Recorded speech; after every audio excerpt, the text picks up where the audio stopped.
ஜாதியை பார்த்து மக்கள் ஓட்டு போடுங்க, 3000 ரூபாய் வாங்கிட்டு ஓட்டு போடுங்க. இது ஒரு நல்ல ஒரு உதாரணம் தமிழ்நாட்டுக்கு.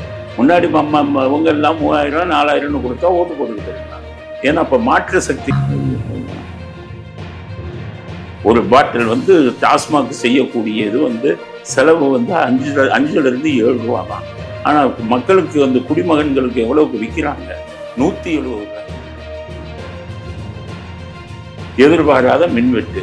எவனோ 2 பேர் வரான், 2 வீலர்ல டிரான்ஸ்பார்மரை திறந்து ஃபியூஸை பிடிங்கி பாக்கெட்ல வச்சுட்டு போறான். அப்ப இதுல என்ன சதி திட்டம் நடக்குதா? எப்படி இவ்வளவு அதிகம்? ஏன்னா அருண் திருமாவளவனுக்கு நெருங்கியவர். அவங்க ஜாதி ரீதியெல்லாம் ஒருத்தரோட ஒருத்தர் பேசிக்குவாங்க. IPS ஹையஸ்ட் இதை படிச்சுட்டு 33 வருஷம் சர்வீஸ் போடுறவன ஒரு சாதாரண அரசியல்வாதி, நல்லா ஒழுங்கா படிக்காதவங்க கூட பெரிய பதவிக்கு வந்துடுறான்.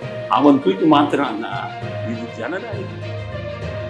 1973 காவேரிக்கு குறுக்க கபினி அணையெல்லாம் கட்டும் போது அப்ப முதலமைச்சராக இருந்த கருணாநிதி அந்த குறுக்கு அணை கட்டுவதை தடுத்திருந்தார்.